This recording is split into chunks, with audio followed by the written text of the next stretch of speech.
lock their doors They there. did not. You didn't have to, it was the black community. But what about now? How is it now?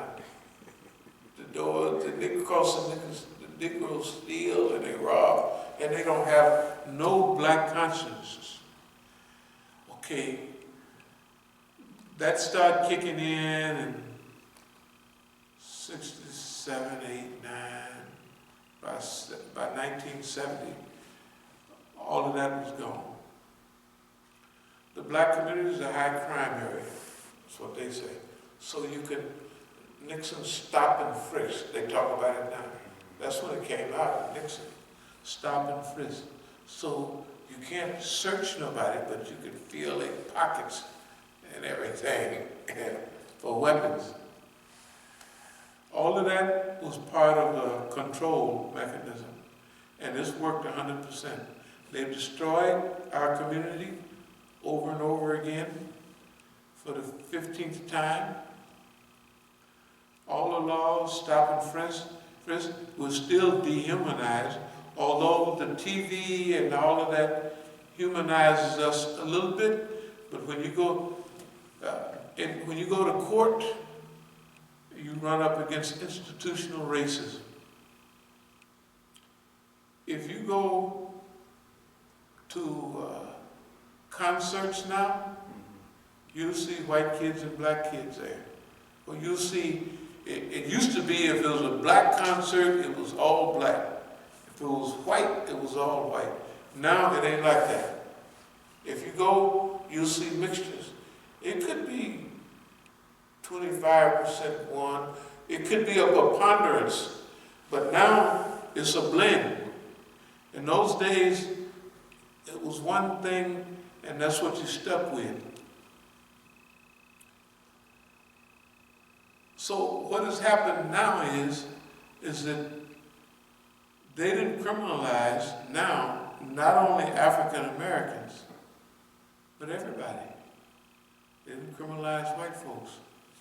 And remember our famous ayats that we like, call people to Allah, and all that. You know, it's interesting you say that because they just had in Kentucky, I don't know if you saw it, where they had the rally in Richmond about the Second Amendment, but in Kentucky, they let white dudes go in there with automatic weapons in the State House. Yeah. Walk around the metal detector, and they interviewed one guy, and he was actually surprised. They actually let us in here, and they just a crew of them. So first thing you think about is the Panthers. Well, what they did. The Panthers were at 66 when they went to Sacramento. Right. But see, in those days, Negroes with guns, they worked on us. White folks with guns is not bad. But that's another point, since we're dealing with that. All of the kidding, I want people to do a little research. Do a little research on the Navy Yard. That guy, if you remember, even in the newspaper, he was saying, I told the FBI I was hearing voices. Right? Right. And FBI didn't do nothing. He just went on down and cut loose on everybody, right? Okay. If me and you, if they came in here and we said we heard a voice telling us to shoot white folks or shoot police, you wouldn't get out the door. Okay, but remember, the big boys, the weapons industry, hey man, they making big money, and they making their big money overseas in wars. The little stuff they sell around here, that's good. But it ain't nothing like that overseas market where you can just, it's billions and zillions of dollars. And who got apparatuses that can keep that going? That's one of the reasons we said that we recommend China cut back on its weapon sales. Because if you get deeper into weapon sales, you're going to use your CIA type to start wars so you can sell more weapons. That's what they do here. No, just think about it. How these Euros are hooked up, right here, right now. If their president, Dwight David Eisenhower, said in 1960, beware of the military-industrial complex, weapons sales, remember all of those things about the Defense Department selling a hammer for $35,000 and they call it what you do special significant tool or something, right? And it's a hammer. It's a hammer, a real hammer. Yeah, you would remember that phase when they was going through the Defense Department. Can you imagine? They call it pork barrels. Oh, pork barrel has been going on. Pork barrel, yeah. Pork barrel has been going on since way back. Right. You know, but this is bigger than pork barrel. Right. Pork barrel is like we want to build a dam, or I want to get a military base in my area, and I want to get the government. The better you are in Congress, the better you can get the Senate. Okay. If you get one of them bases and you're near your city, Right. you got it going on Right. from now on. Right. That's pork barrel. The weapons industry is a little different. The weapons industry is part of that type of thing, but the weapons industry is the CIA and all of those institutions study people, and they got agents of their agents all over the world. And if a good guy, imagine all that power. You could have 5 or 6 people in one country and manipulate them and give them the wealth to do it. They could run the whole thing or destroy any. If you got those people, you got the press. Look at how they go at Maduro. Maduro has been there all this time. Boy, he's gonna get the long-lasting better. And then that guy, what's his name, Guaido or something? This idiot. And they got audacity. They do the same thing they did to us in Oakland. They said, well, we're going to throw you out as the leader, and he's the president. Right. That's the last few weeks. They did and they come up with a scheme per month, and it don't work. That's right. That's the other area. In the next talk, even if we do on Thursday, we'll talk about it later. We want to talk about Latin America, but let me speed up about now. Okay. So we want to, this stuff that we're talking about, we're getting ready to move from, remember we used to talk about science fiction management? Well, science fiction is already here. The things that we want to talk about kind of right now as we go into it, we want to use as much skill as we can because we don't want to lose people. You know what I mean? See, if you have the knowledge and the information, you have to think about how to deliver that message. Even with Iran, to make sure nobody misunderstands us in Iran, we will repeat, we are not anti-Iran. We are not anti-Iranian people. We are not anti-Islamic government. In fact, that's where we lean. So we want to make sure that nobody gets the wrong idea that when we say certain things about Iran, we're talking about those people that do the certain things that they do. And we mention it over and over again. Hopefully they'll hear the message and say, well, we're going to try to straighten it out. That's why we go over it 900th time over and over again. As we said quite some time ago, we're going to stick within the realm of 5 or 6 subjects in this period. Those subjects will cover about everything that we want to do. Okay. Remember, we asked the question when we got started. Who benefits from this thing? If they kill all the children all around the country, who benefits from that? Well, the government benefits from it because they get to take the guns. Why would we want to take your guns now? Because the Revolutionary War was won with citizens having guns. And if you got a system that's getting ready to crack a bus wide open, you want to have your police forces, we wouldn't even call them police forces anymore. They are paramilitary organizations. They wear helmets, body armor. Hey man, you even see them tying their pistol down.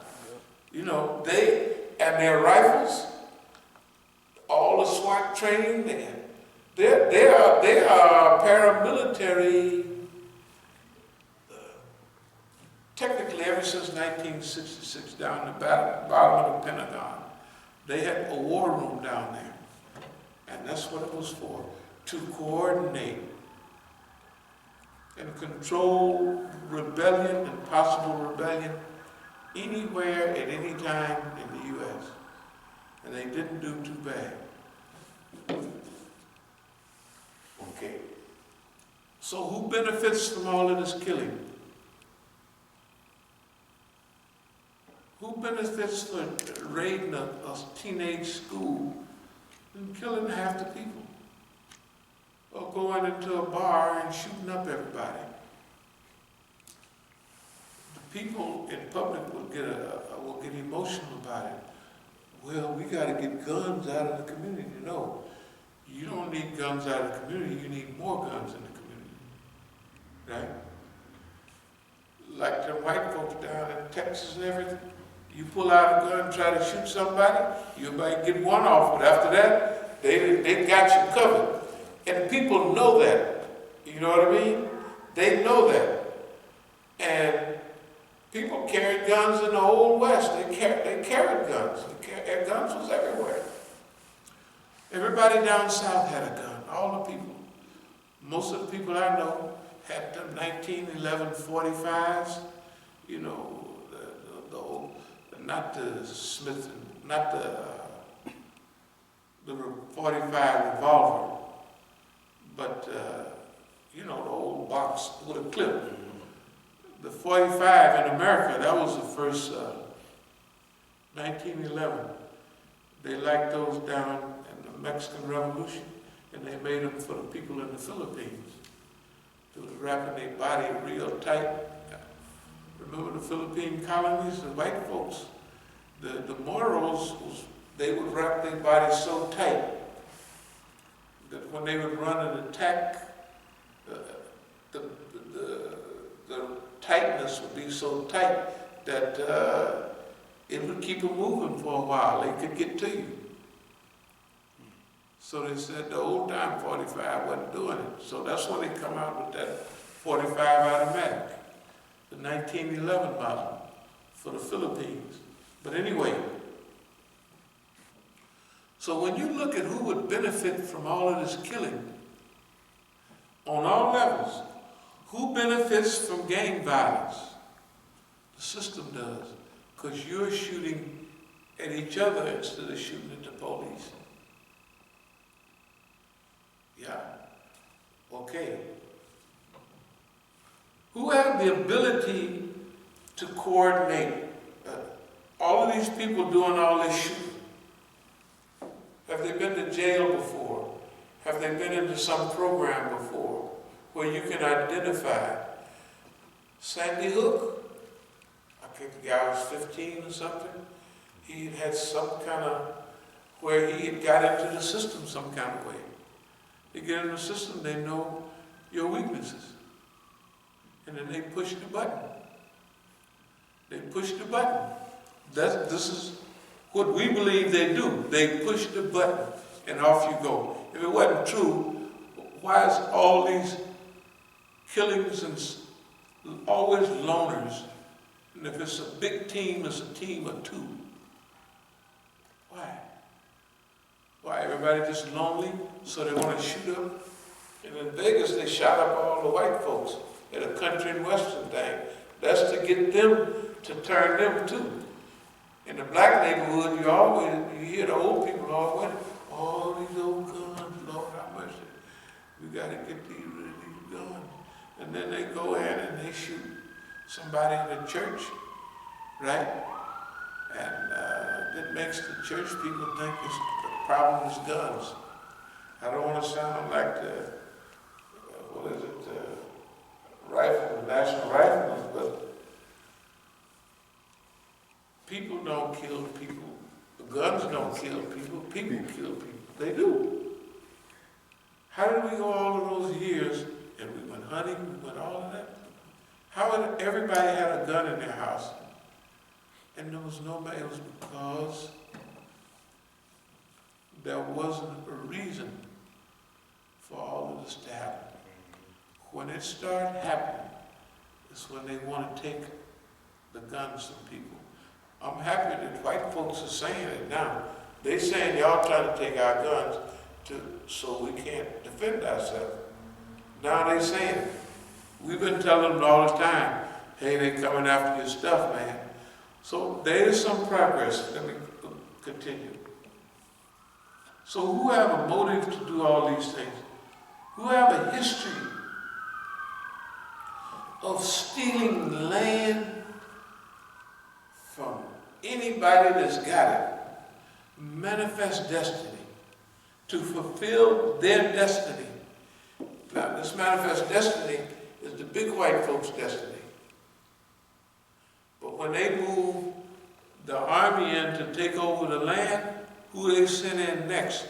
The settlers, right? Yeah. Here come the settlers. What? To secure the land. They don't care how many settlers get killed.